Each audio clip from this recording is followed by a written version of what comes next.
오늘 말씀은 하나님을 찬미하는 교회, 영감 있는 예배를 드리는 교회 되겠습니다. 혹시 여러분도 보신 분이 계실지 모르겠습니다. 10년 전에 2014년에 개봉한 영화인데요. 신이 보낸 사람이라고 하는 영화입니다. 북한 지하교회에서 일어난 실화를 재구성한 귀한 영화인데 정말 큰 감동이 있었던 그런 영화였습니다. 설교 준비하며 다시 한번 영상을 찾아보면서 다시 한번 도전받는 그런 기회가 되었는데요. 영화의 내용은 이렇습니다. 북한에서 아내가 예수님을 믿는 한 가지 이유 때문에 1급 정치범으로 수용되게 됩니다. 그래서 그의 남편 철호라고 하는 인기 배우 김인권 씨가 이제 주인공을 맡았었는데, 아내와 함께 1급 정치범에 수용되어서 갖은 혹독한 고문을 당합니다. 아내가 고문을 당하는데 그 이유는 뭐냐면 다른 지하교회 성도들의 이름을 대라는 겁니다. 그런데 그 아내 영미라고 한 아내는 끝까지 고문 속에서도 이름을 내지 않습니다. 자기 혼자 다 짊어지고 결국 고문에 못 이겨 순교를 당하는 장면입니다. 그리고는 이 남편은 목숨은 건졌지만 아내를 잃은 그런 슬픔, 또 한 가지, 하나님이 있다면 정말 이러실 수 있을까라고 하는 하나님에 대한 반항, 이런 것들로 인해서 방황하게 됩니다. 하지만 2년 만에 다시 고향으로 돌아와서 아내가 마지막에 남편에게 약속 좀 해달라고 부탁한 게 있어요. 그것이 무엇이냐면 마을에 있는 그 지하교회 성도들을 다 데리고 탈북을 꼭 해달라, 이 부탁을 남기게 됩니다. 그래서 이 약속을 지키기 위해서 다시 고향으로 돌아오게 됩니다. 그런데 문제가 생겨요. 다시 이 1급 정치범으로 고발을 당하게 되는 일이 생겨나게 되고, 또 함께 탈북을 결심했던 그 지하교회 성도들이 너무 혹독하니 탈북을 결심했는데 결국에 모든 사람들의 마음이 다시 한번 이게 국경수비대에게 붙잡히지 않을까 하는 염려, 불안이 생겨나게 되는데, 설상가상으로 항상 원주해주며 도왔던 중국에서 있었던 선교사님의 연락이 두절돼 버려요. 그런데 또 한 가지 아주 사건이 생겨나게 되는데, 지하교회 교인 중에 하나, 청년인데 철호라고 하는 이 청년인데 신철이가 있어. 신철이가 있는데 신철이가 기타를 치는데 분대장에게 기타를 가르쳐주면서 찬송가를 가르쳐줍니다. 이것이 발각이 돼요. 그래서 신철이가 지하교회 성도다, 이것으로 말미암아 발각되어서 그 지하교회 성도들 모두가 다 죽임을 당합니다. 그리고 다시 철호는 1급 정치범이 되어서 잡히게 되고, 그리고 결국 잡혀서 마지막에 총살을 당하는 것으로 영화가 끝이 나요. 그 영화를 보면서 처음부터 끝까지 정말 가슴이 아주 먹먹해지는 그런 마음이었습니다. 영화를 본 느낌은 바로 그것입니다. 정말 우리가 너무도 편하게 살고 있구나, 너무도 편하다 못해 안일한 신앙 생활을 하고 있구나, 그런데도 불구하고 하나님을 찬양하지 못하고 감사하지 못하는 삶을 살고 있구나, 이런 것들을 생각하면서 많이 반성하고 다시 한번 결단할 수 있는 그런 기회가 되었습니다. 여러분, 오늘 여러분 이 땅에 살고 있음에 감사하는 여러분 모두가 되기를 바랍니다. 만약에 지금 여러분이 북한 땅에 있다면 예수를 제대로 믿을 수 있을까요? 마음껏 신앙생활 자유롭게 할 수 있음에 감사하시기를 바랍니다. 아멘. 그리고 이 시간에 함께 모여서 마음껏 소리 높여 은혜로운 찬양을 힘있게 부를 수 있음에 감사하는 여러분 모두가 되시기를 바랍니다. 북한에 살아가는 지하교회 성도들은 지금도 들키지 않으려고 한밤중에 동굴로 찾아가고 한밤중에 산속에 들어가서 숨죽여서 소리를 낮춰서 찬양을 부르며 예배를 드립니다. 그리고 어떤 때는 이불 속에 들어가서 들키지 않으려고 이불 속에 들어가서 찬양을 부르는데 소리 안 나고 입만 뻥긋뻥긋하면서 예배를 드리는 분들도 있다고 그래요. 이 지하교회 북한의 성도들이 지금 현재 14만 명 정도가 있다는 사실을 그 영화에서 밝혀주고 있거든요. 이것은 실화를 바탕으로 재구성한 영화라고 그래요.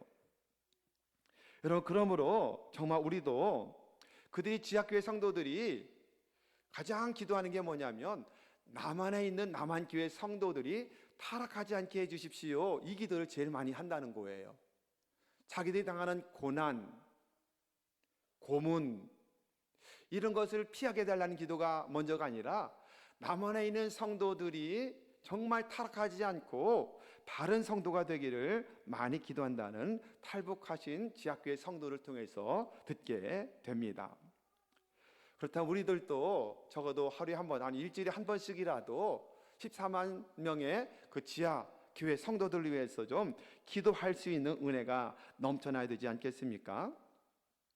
오늘 여러분에게 드리고 싶은 이야기는 바로 이것입니다. 그 영화가 찬양으로 시작을 해서 찬양으로 그 영화가 끝이 납니다.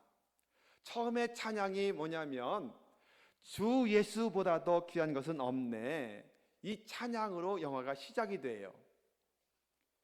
그리고 나서 마지막에 찬양은 지금 보는 장면인데요.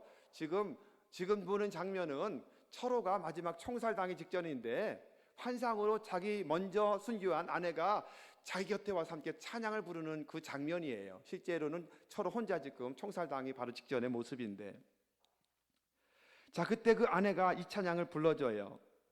죽어가는 아내가 가르쳐준 찬송가가 뭐냐면 여러분도 아실 거예요. 두만강 강변에서 주님은 철호에게 물으셨네. 사랑하는 철호야, 넌 날 사랑하느냐? 오 주님, 당신만이 아십니다. 이 찬양을 가르쳐줘요. 그리고 마지막에 총살 직전에 이 찬양을 불러요. 부를 때에 환상 속으로 순교당한 먼저 간 아내가 찾아와서 지금 그 옆에서 함께 찬양을 불러주는 장면으로 이렇게 끝이 나는 모습을 보게 됩니다. 여러분, 우리도 한번 이 찬양을 불렀으면 참 좋겠습니다. 잠깐이지만 우리 성지순례 가서 갈릴리 바다에 배를 타고 가면서 이 찬양을 불렀었거든요. 정말 감동이더라고요. 한번 이 찬양 우리 한번 같이 불러보고, 2절은 재송성결교회에서 주님은 자기 이름을 불러서 한번 불러보도록 그렇게 하겠습니다. 같이 한번 불러보겠습니다.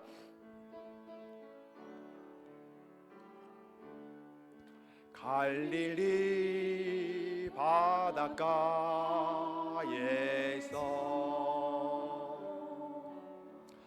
주님은 시몬에게 물으셨네. 사랑하는 시몬아, 넌 날 사랑하느냐? 오 주님, 당신만이 아십니다. 재송성결교회에서 재송성결교회에서 여러분의 이름을 넣어보십시오. 주님은 경덕에게 물으셨네. 사랑하는 경덕아, 넌 날 사랑하니이다.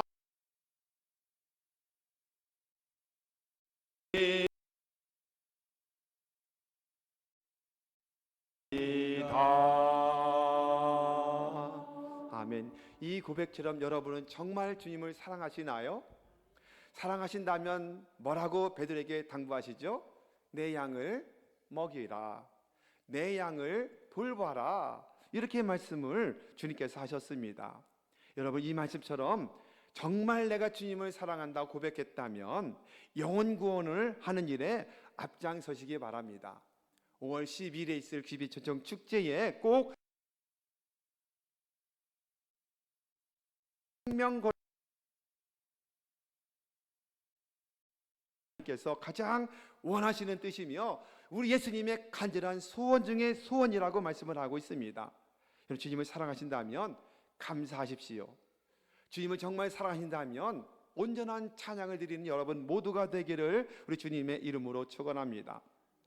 신앙생활이 어렵다고, 교회 생활이 힘들다고, 봉사 섬기기 너무너무 어렵다고, 왜 이렇게 힘들게 하시느냐고 때로는 하나님을 향해 투정도 하고 불평도 하지만 또 교회 성도를 향해서 또 목회자를 향해서 불평도 하지만 다시 한번 우리가 신이 보낸 사람이라는 영어를 한번 여러분 다 한번 좀 보시면 좋겠고요. 그것을 보면서 우리가 더 이상 투정 부려서는 안 되겠다 이렇게 결심하고 다짐하고 오직 찬양, 오직 예배 이 자리에 있게 하심을 신앙생활을 마음껏 할 수 있음에 예배 시간에 마음껏 찬양할 수 있음에 감사할 수 있는 여러분 모두가 되기를 바랍니다. 지금도 1급 정치범 수용소에서 또는 동굴 속에서 몰래 숨죽여 들킬까봐 입만 뻥긋뻥긋하며 찬양 부르며 중심으로 예배하는 그들, 그러면서도 나만의 성도들이 타락하지 않도록 기도하고 있는 그들이 있다는 사실을 기억하면서 날마다 감사와 찬양의 예배를 드리는 여러분 모두가 되기를 부탁합니다. 오늘 말씀의 주제는 찬송입니다. 그리고 예배입니다. 사도행전 교회 8프레임 우리가 지금 계속 공부하고 있는데 오늘은 6번째 시간입니다. 6번째 시간으로서 하나님을 찬미하는 교회, 그리고 이것을 다른 말로 표현한다면 영감이 넘치는 예배를 드리는 교회다, 이런 제목을 함께 말씀의 은혜를 나누도록 하겠습니다.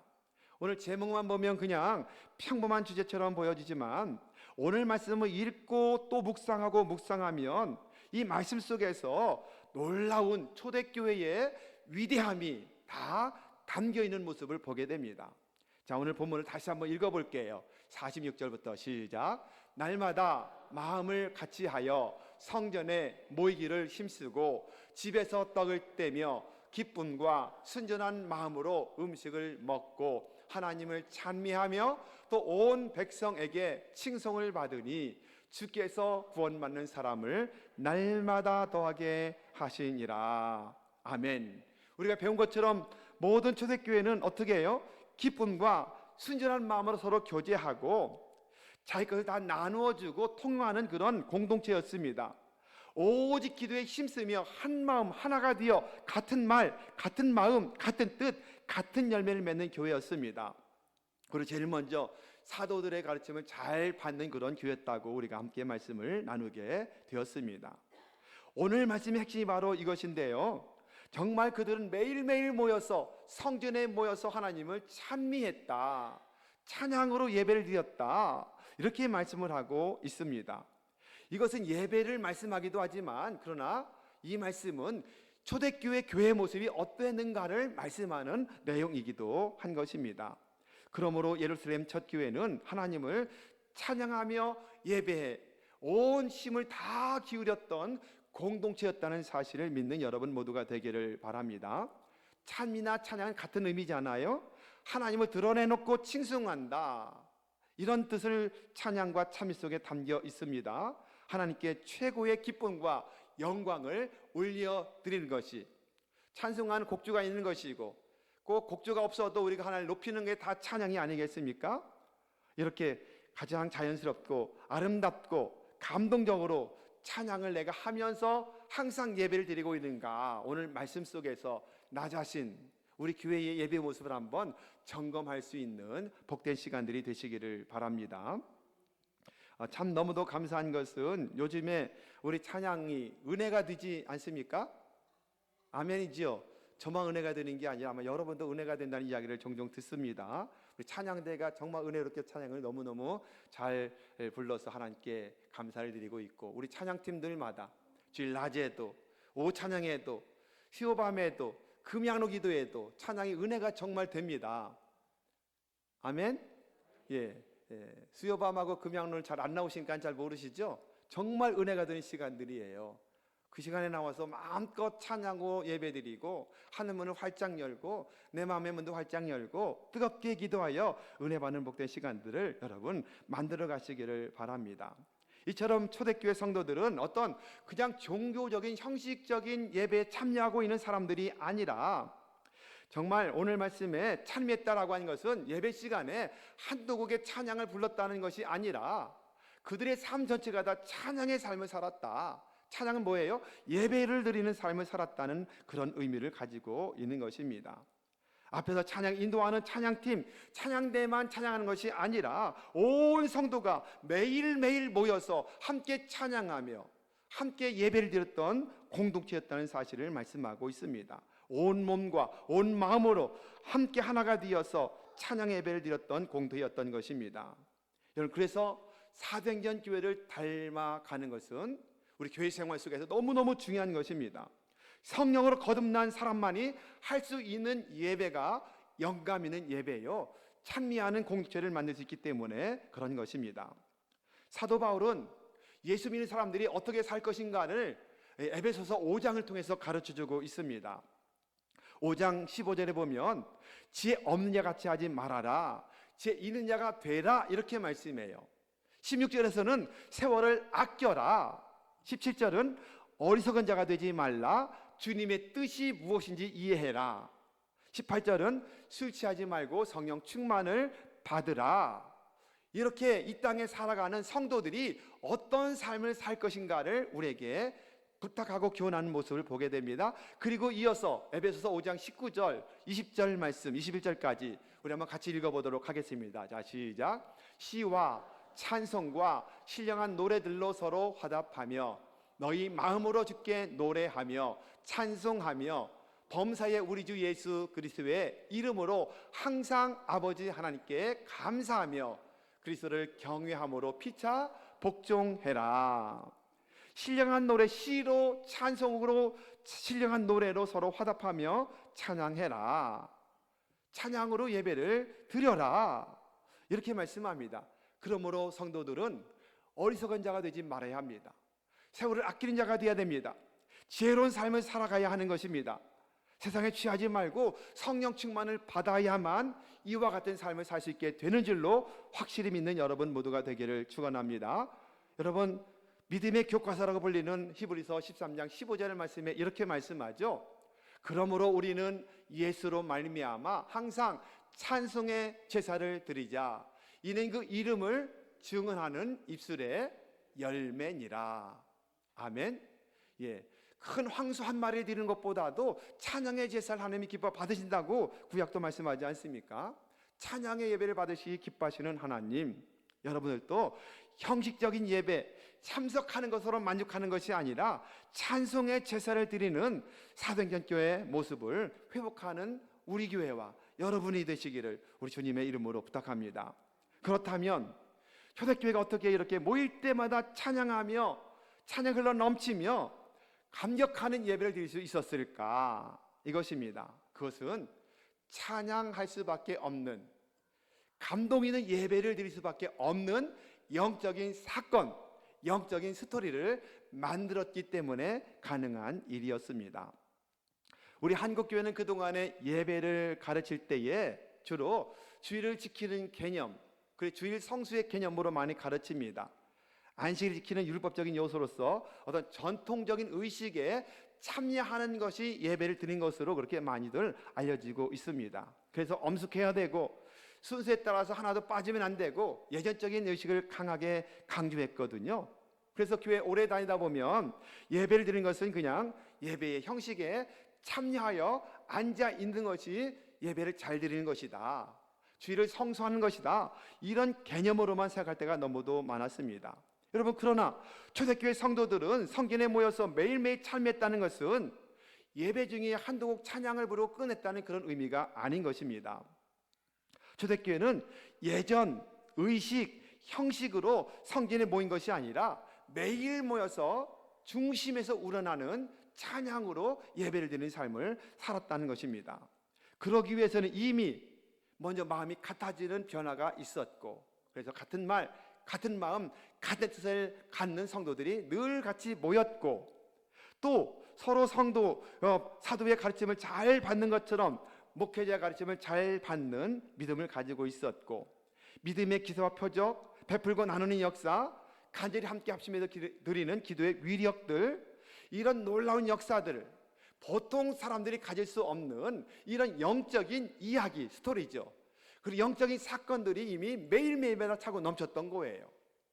그리고 일주일에 한 번 와서 예배하는 것이 아니라 6일 동안의 모든 삶의 예배, 신령과 진정으로 드려지는 삶의 제사, 산제물로 드려진 삶을 살고 그 간증거리를 가지고 나와서 주님 앞에 뭘 해요? 예배하되 옥합을 깨뜨린 그런 마음 가지고 와서 다시 주일날 예배를 통해서 일주일의 삶을 올려드리는 이런 예배라면 진정한 찬미의 예배예요. 영감 있는 예배인 줄 여러분 믿으시기를 바랍니다. 그러므로 우리가 다시 한번 지난 일주일 동안의 삶은 어떠했는가? 일주일 내내 내 마음대로 주님과 전혀 상관없이 마음대로 살다가 그냥 일주일에 한 번 와서 예배드림으로 내 종교성만 충족하고 하는 그런 형식적인 예배자인가? 아니면 빨리 예배 끝나면 우리 교회 밥이 너무너무 맛있는데 밥 먹어야지 밥을 기다리고 있는 예배 시간은 아닌가? 이런 것들을 한번 점검해 보시면서 일주일 내내 여러분 영적인 스토리를 만드십시오. 목장 모임을 통해서 서로 간증을 나누고 기도 제목을 나누고 은혜 받음을 나누고 그리고 날마다 말씀과 기도 속에서 하나님이 주신 말씀을 서로 나누면서 스토리를 만들어 가야 되는 거예요. 그리고 일주일 내내 삶의 예배를 잘 드린 후 그리고 그걸 다 모아가지고 주님 전에 주일날 와서 옥합을 깨뜨린 마음 가지고 와서 모든 걸 다 올려드리는 중심에서 드려지는 예배, 이것이 향기로운 옥합이 들려져 있는 예배를 하나님이 보고 싶어 하신다는 사실을 믿으시기를 바랍니다. 주일날 요즘에 성경책 안 들고 오는 분도 많은데 성경책 들고 오는 것을 보고 싶어 하시는 것이 아니라 지난 일주일 동안의 삶의 옥합을 다 모아서 온전히 깨뜨려드리기를 원하시는 그 예배를 하나님은 보고 싶어 하시는 것입니다. 그렇습니다. 진정한 찬양은 영적인 사건, 영적인 이야기가 있어야만 할 수 있는 표현입니다. 그래서 지난 일주일 6일 동안에 주님 안에서 기도하고 성령 충만을 받고 날마다 서로 화답하며 고백하며 간증하며 찬양을 드리는 역사가 일어나야 한다는 사실을 꼭 기억하는 여러분 모두가 되기를 바랍니다. 여러분 예배 형식에 참여하는 것으로 만족하지 마십시오. 내가 일주일에 한 번 와서 예배 드리니 이제 일주일 동안 하나님 함께 하실 거야, 이렇게 생각하지 마십시오. 여기서 예배가 일주일의 시작이에요. 첫날이잖아요. 일주일의 첫날이 주일이잖아요. 예배를 드려서 주신 말씀의 은혜, 예배의 감격을 가지고 그걸 그대로 가지고 세상으로 나가서 전혀 하나님과 상관없이 교회 문을 나서는 순간에 예수님 저를 따라오지 마십시오, 저 혼자 갑니다, 문을 꽉 닫아버리고 혼자 가서 제 마음대로 살다가 다시 오는 것이 아니라 주님과 함께 동행해서 어디에 있든지 뭘 하든지 언제든지 우리 주님과 항상 동행하며 예배하는 삶을 살고 영적 스토리를 만들고 살다가 그 감동 감격 가지고 또 주일날 주님 앞에 나와 그렇게 예배하는 여러분 모두가 되기를 바랍니다. 우리 하나님은 찬양받기 위해서, 예배를 받기 위해서 우리를 창조하여 이 땅에 보내셨다고 말씀하지 않습니까? 자, 이사야 43장 21절 말씀을 같이 읽습니다.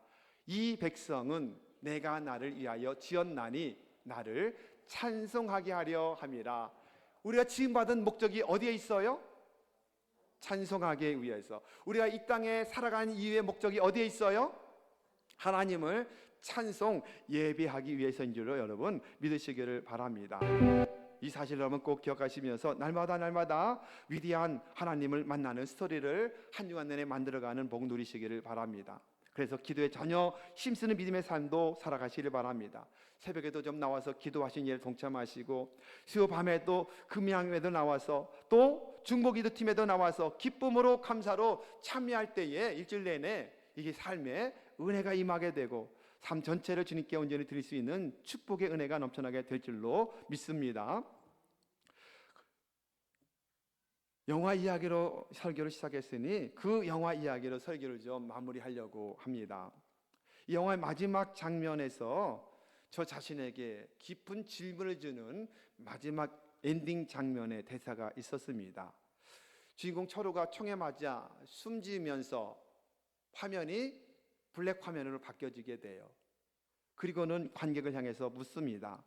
남조선은 가나안 땅입니까? 그러면서 영화가 이제 조금 흘러가면서 실제로 그 탈북했던 사람들이 잡혀서 고문당하는 장면들 몇 가지가 이렇게 이제 실제적인 것들이 이제 보여지면서 영화가 끝나게 되는데, 이 시간에 우리 한번 그 마지막 엔딩 장면을 한 1분 정도 영상으로 만들어 봤거든요. 한번 같이 보도록 하겠습니다.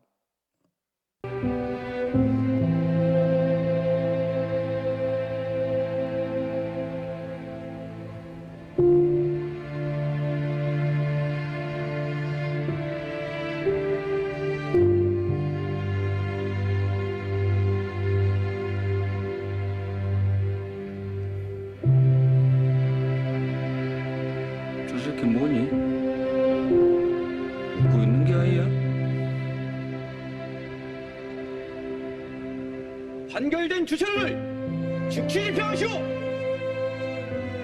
조연수로요. 받들어.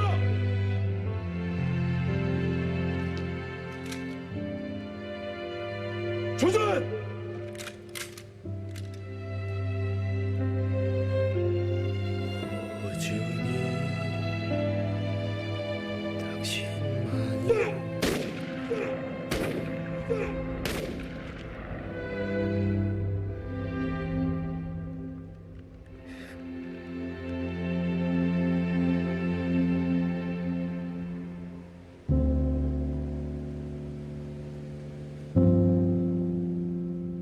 근데 남조선이 가나안 땅입니까? 예, 이렇게 이제 영화가 맞춰지게 되거든요. 여러분 어떻게 생각하시나요? 우리 남조선이 가나안 땅일까요? 저는 그 대답을 예스로 했습니다. 초대교회를 방불하는 핍박과 고난과 고문 그리고 순교, 예수를 믿는다는 것 이 한 가지 때문에 1급 정치범이 돼서 수용소속에 갇혀서 가전학대와 모진 핍박을 당하는 북한교회 성도들에 비해서 우리 남한 땅, 남한교회는 가나안 땅일 수밖에 없더라고요. 그리고 나서 뒤이어 제 대답은 다시 노라고 바뀌었습니다. 가나안 땅은 천국의 모형이잖아요. 천국의 모형인데 과연 남조선의 교회가, 한국교회가 천국의 모형을 보여주고 있는가? 사도행전처럼 천국의 모형을 가지고 살고 있는가를 볼 때에 제 자신을 보아도 수많은 한국교회 문제들을 보아도 자신이 없었습니다. 부끄러웠습니다. 여러분 지하교회 교회 성도들은 정말 초대교회 못지않은 갖은 핍박, 순교를 당하고 학대를 당하고 고문당합니다. 그분들의 간증을 들어보면 아기를 임신한 여인들을 배를 발로 계속 차가지고 낙태시키는 일들이 비일비재하답니다. 임신한 여인들의 음부를 불러치셔서 낙태를 시키고 다시 임신하지 못하게 만드는 고문이 있는 나라가 북한 모습이었습니다. 지구상에 어느 나라도 이런 나라는 없어요. 기독교를 핍박하는 나라 중에 제1위가 항상 해마다 북한이거든요. 박해하는 순위로 늘 발표하는데 1위가 북한입니다. 지구상에 어디도 없는 이런 잔인한 나라. 그런데 그 속에서도 끝까지 믿음 지키고 신앙 지키고 다른 성도를 고발하지 아니하고 순교를 스스로 당하는 북한 지하교회 성도들의 신앙, 그들의 신앙에 비한다면 우리는 너무 편하고 너무 배부르고 너무 형식적이며 그럼에도 불구하고 감사하지 못하고 감동의 예배를 드리지 못하고 온전히 신령과 진정으로 찬양하며 예배하지 못하는 우리들의 모습 볼 때 남한 교회는, 남조선 교회들은 아직 가나안 땅이 되지 못했다는 생각이 저를 말미암아 할 수 있게 되었습니다. 자, 그렇다면 이제 우리 교회가 앞장서서 초대교회 모습이 왜 중요한가를 우리가 분명히 배우고 있으니 초대교회 모습으로 회복해야 될 것입니다. 아멘. 그래서 하나님을 찬미하는 교회, 영감 있는 예배를 중심에서 드려지는 교회, 마음이 같은 교회, 통용하고 나누는 교회, 기도에 온 힘을 다하여 기도하는 교회, 서로 교제하며 사도의 가르침을 잘 받아 목회자 가르침을 잘 받아들이는 교회를 만들어 가야 하는 것입니다. 그 일이 우리가 앞장서서 해야 돼요. 우리 교회가, 여러분의 목장과 기관들이 이 일을 앞장서서 해 나가야 됩니다. 부산 땅에서 우리 교회가 이를 앞장서서 정말 영감 있는 예배를 드리기를 힘써 나가야 할 줄로 믿으시기를 바랍니다. 그래서 정말 우리 교회가 사도행전 29장 쓴다는 일에 누구도 토를 달지 못하고 아니라고 하지 못하도록 정말 재송성결교회는 비록 작달지라도 사도행전 29장을 써나가는 교회다, 영적인 가나안 땅을 만드는 교회다 라고 우리 주님도 인정해 주시고 우리도 인정하고 또 믿지 않는 사람들까지 이 지역에서 인정해 줄 수 있는 그런 삶을 만들어 가시기를 주님의 이름으로 축원합니다. 한 가지 더 감동적인 대사가 있었어요. 철우의 아내 영미가 남편에게 꿈 이야기하는 장면이 하나 중간에 나와요. 아내가 꿈을 꿨는데 어떤 꿈을 꿨느냐면 이제 교회가 막 기도하는 성도, 그 지하교회 성도들이 동굴 속에 들어와서 기도하는 꿈을 꾸는데, 그런데 그 기도를 교회가 그치면 마을에 있는 사람들이 하나하나 죽어나가는 꿈을 꾸는 거예요.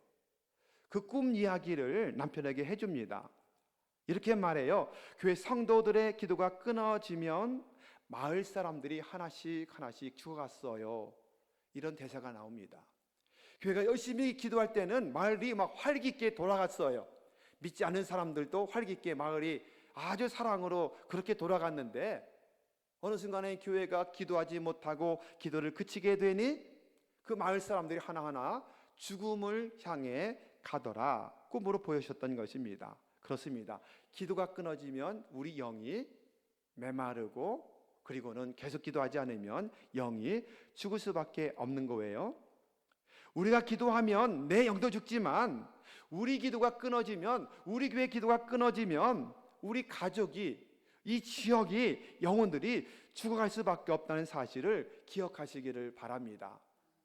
그러므로 지난 목요일 날도 제가 이제 늦게까지 설교 준비하고 올라가면서 제가 저 4층에 올라가서 보거든요. 한나회 네 분이 또 열심히 기도하는 장면을 제가 보고 축복하고 그렇게 이제 올라갔던 기억이 나거든요. 예, 얼마나 감사한지. 우리 월요일 날 우리 다비다 세 분이 모여서 뜨겁게 기도하고 있는 것에 얼마나 감사한지. 권사님들 주일 오전에 일찍 모여서 많이 참여는 못하지만 기도하여서 주일 예배를 준비하는 모습에 얼마나 감사한지. 점심 먹고 우리의 찬양팀들이 함께 모여서 눈물로 기도하고 나서 찬양하는 모습이 얼마나 은혜가 되든지.